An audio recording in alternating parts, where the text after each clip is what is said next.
2020 se terminant, il est temps pour le traditionnel bilan de fin d'année, qui pour la première fois sera en vidéo. C'était une année à la fois très riche, très intense, avec de belles choses et en même temps assez difficile à la fois personnellement et du point de vue de l'écriture. Pour l'écriture de façon générale justement, eh bien évidemment il y a eu le confinement en début d'année et puis en fin d'année. Le premier tout particulièrement a été compliqué puisque entre le télétravail, les enfants à la maison, la maladie à un moment également, il a été assez compliqué d'avancer sur tous mes projets littéraires. Pendant le second confinement, ça a été un petit peu plus facile puisque les enfants étant à l'école, cette fois j'ai pu travailler un petit peu plus sur mes projets. Cela dit, ça a quand même été globalement compliqué d'être efficace. Il y avait des difficultés pour se motiver à écrire. L'ambiance n'était pas vraiment propice pour ça. Il y a eu aussi l'annulation de tous les événements, tous les salons qu'on attendait avec impatience. Je pense notamment au Salon Fantastique et à Scorfel. La fermeture des librairies également a évidemment été un coup difficile pour les auteurs. Surtout que moi cette année j'ai sorti 2 romans, donc le tome 3 de L'éclat et l'ombre en début d'année et le tome 1 de Thalam en septembre. Donc forcément, sortir des livres sans pouvoir en faire la promotion ni dans les librairies ni en dédicace, c'est compliqué. Puis alors avec les problèmes de motivation engendrés par le confinement, je n'ai même pas réussi à venir à bout du NaNoWriMo cette année. Je m'étais lancée dedans en espérant pouvoir avancer sur le tome 2 de Thalam et ça a été un échec total. J'ai écrit peut-être 20 pages. Donc voilà, un gros échec. Pour conclure en beauté cette magnifique année. Un bilan assez sombre donc, mais en y regardant un petit peu plus près, il y a quand même du positif que je vais pouvoir partager dans cette vidéo pour me remonter un petit peu le moral. Concernant L'éclat et l'ombre, eh bien déjà 2020, c'est quand même l'année où j'ai terminé la trilogie avec la sortie en janvier du tome 3, Le temps des choix. Première bonne nouvelle quand même, réussir à mettre le point final à une saga, c'est un grand moment d'émotion. L'autre bonne nouvelle concernant L'éclat et l'ombre, ça a été sa reprise en début d'année par les éditions Archancourt, puisque jusqu'à maintenant j'étais en auto-édition pour tous mes projets, et donc L'éclat et l'ombre est maintenant un livre édité de façon classique en édition à compte d'éditeur. Donc ça, c'était quand même un grand moment d'émotion en début d'année. Là encore un petit peu gâché par le confinement, puisqu'on n'a pas eu l'occasion de se voir directement avec l'éditeur pour fêter ça comme il se devait. Mais bon, ça sera pour 2021. De plus, toujours concernant L'éclat et l'ombre, alors je ne sais pas si là c'est un des bons côtés du confinement, ou si c'est lié à la reprise par un éditeur, ou si c'est un petit peu les deux. Dans tous les cas, les ventes ont été plutôt bonnes cette année. À vrai dire nettement meilleur que ce que j'espérais. Les ventes d'e-books notamment se sont envolées pendant le premier confinement. Ça c'était le petit plaisir du matin. C'est vrai qu'on est enfermé chez soi, on est déprimé par la situation, mais on voit qu'on vend des livres. Alors c'est toujours ça de prix. Et pour vous donner une idée, là j'arrive fin 2020 avec pas loin de 2000 exemplaires du premier tome vendu, à peu près 1007 du deuxième et 1005 du troisième tome. Donc je suis contente puisque déjà les chiffres en eux-mêmes sont bien supérieurs à ce que j'espérais, et également parce que je vois que je perds finalement assez peu de lecteurs entre les tomes. Évidemment il y en a un petit peu moins pour le deuxième et le troisième tome, mais c'est aussi parce qu'ils sont sortis plus récemment. Et donc voilà, de voir que globalement les gens accrochent à toute la série, ça fait vraiment très très plaisir. Le second gros projet de l'année, c'était la sortie de Thalam, le tome 1, La recherche de l'Onia. Alors Thalam, c'est un projet qui me tenait particulièrement à cœur, je vous en ai beaucoup parlé sur mon site internet et également dans une première vidéo. Les suivantes sur la saga sortiront bientôt. Thalam, la sortie a donc été compliquée puisqu'il est sorti alors que les librairies étaient sur le point de fermer pour la seconde fois de l'année. Donc voilà, j'ai eu l'occasion de le présenter sur un stand de dédicace 2 semaines avant qu'on se retrouve à nouveau enfermés chez nous. C'est frustrant.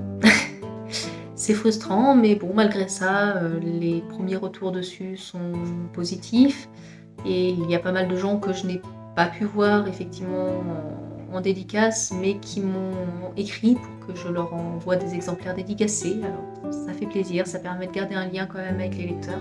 On espère quand même faire mieux l'année prochaine.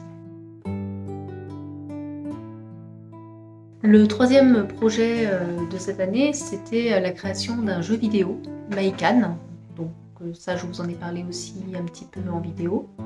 Je vais sûrement revenir dessus quand j'aurai un petit peu plus de retour de la part des utilisateurs. Maïkan, c'est parti de la simple envie de me remettre à l'informatique, puisque j'en ai fait un petit peu, mais principalement du développement web il y a déjà très longtemps. Et donc voilà, pendant le second confinement, j'avais envie de faire des choses un petit peu différentes. J'avais envie donc de me remettre à l'informatique, j'avais aussi envie de me remettre à dessiner de façon un peu plus sérieuse, de refaire un peu de musique. Et finalement, créer un jeu vidéo, ça me permettait de faire tout ça en même temps, puisqu'il fallait donc coder le jeu, il fallait dessiner les personnages, les décors, il fallait composer la musique. C'était un vrai défi pour moi, surtout que je me suis accordé finalement assez peu de temps pour le faire, puisque vu que le temps passé sur le jeu était du temps que je ne pouvais pas consacrer à l'écriture, j'ai décidé de fixer une limite et de tout faire en un mois. C'est-à-dire que sur un mois, j'ai appris à coder en Python, j'ai écrit l'histoire du jeu, j'ai tout dessiné, tout codé, je l'ai fait tester par des amis, des lecteurs. Donc voilà, un temps vraiment très réduit. Ceux qui s'y connaissent un peu en informatique sauront qu'un mois ce n'est rien pour un jeu vidéo. Ça se ressent évidemment à la qualité du jeu, pour lequel je n'avais de toute façon pas de très grandes ambitions, mon niveau assez limité à la fois en informatique et en dessin. Mais étant donné le temps passé, justement, je suis quand même très contente de moi, puisque au final c'est un jeu qui fonctionne, ce qui est déjà plus que je n'espérais en me lançant là-dedans. Donc voilà, le jeu est sorti toute fin novembre. Pour le moment, j'ai eu une 50aine de téléchargements et j'attends de voir un petit peu si les gens ont apprécié le jeu, et puis en fonction des retours, je vous en reparlerai sans doute un petit peu ici. Peut-être que je ferai quelques améliorations sur le jeu, puisque voilà, il y a matière à améliorer beaucoup de choses dessus. Pour rappel, le jeu est disponible en téléchargement gratuit, vous avez le lien dans la description de cette vidéo. Donc voilà, finalement ça fait une année 2020 plutôt bien remplie, et avec quand même pas mal de positifs. Pour 2021, j'espère pas mal de choses. Déjà, j'espère la reprise des salons, puisque là ça commence quand même sérieusement à me manquer de ne pas rencontrer mon public. Côté écriture, mon premier objectif c'est de finir l'écriture du tome 2 de Thalam.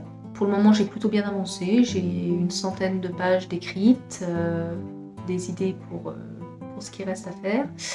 Après, ce qui prend beaucoup de temps comme toujours, ça sera la relecture, réécrire beaucoup de passages en fonction des retours de mes bêta-lecteurs. Donc voilà, il y aura encore pas mal de mois de travail dessus, mais j'ai bon espoir de le finir pour le milieu d'année. À côté de ça, je voudrais aussi me replonger un petit peu dans l'éclat et l'ombre, puisque j'envisage d'écrire un préquel, pour lequel j'ai déjà quelques bases, puisque pour ceux qui suivent un petit peu mon blog, je publie régulièrement des nouvelles, dont certaines qui se passent dans le passé de mes personnages de l'éclat et l'ombre. J'avais notamment fait une nouvelle assez longue sur le passé d'Elphège, j'en ai fait aussi sur celui d'Erin, sur celui de Vasco. Donc voilà, j'ai commencé à mettre tout ça en forme, à essayer d'en faire un roman complet. Je ne sais pas du tout quand est-ce que ce sera terminé, peut-être en fin d'année, on verra. Là, je ne me suis pas fixé de timing précis, puisque j'ai quand même Thalam en priorité à terminer. Voilà, et puis sinon, alors un troisième projet sur lequel j'aimerais me repencher, c'est le petit roman court Dans le noir, qui est en téléchargement gratuit sur Amazon. Celui-ci, je ne suis pas satisfaite du tout de la fin, mais j'aime bien l'histoire de base, donc je me dis qu'il faudrait peut-être que je retravaille ce roman. J'envisage aussi de l'intégrer à un petit recueil de 3-4 histoires, toutes sur des thèmes d'apocalypse que j'aimerais traiter de façon un peu originale. Là encore, je ne me fixe pas de date, ce sera peut-être terminé en 2020, peut-être en 2022, on verra.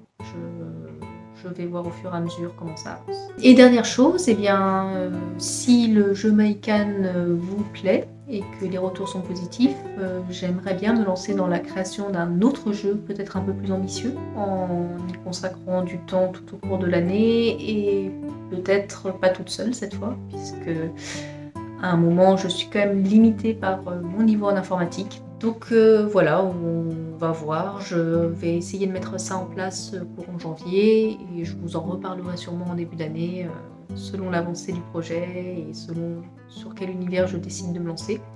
Après, si là encore vous avez des envies particulières, si vous préférez voir un autre jeu sur le monde de l'éclat et l'ombre ou sur celui de Talam, enfin voilà, faut pas hésiter à me dire si vous avez des préférences sur les styles de jeu, sur les supports aussi, puisque si vous êtes plutôt jeu PC, jeu mobile, voilà. Faut surtout pas hésiter à me dire si vous avez des envies et tant que rien n'est commencé, toujours temps pour moi de faire des changements dans l'idée de base. Donc voilà, n'hésitez pas à m'en faire part directement sur mon adresse mail ou en réaction de cette vidéo, ou sur Facebook ou sur Instagram.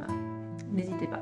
Sur ce, je vous souhaite une belle fin d'année et le meilleur pour 2021 en espérant que ça rattrape un petit peu 2020.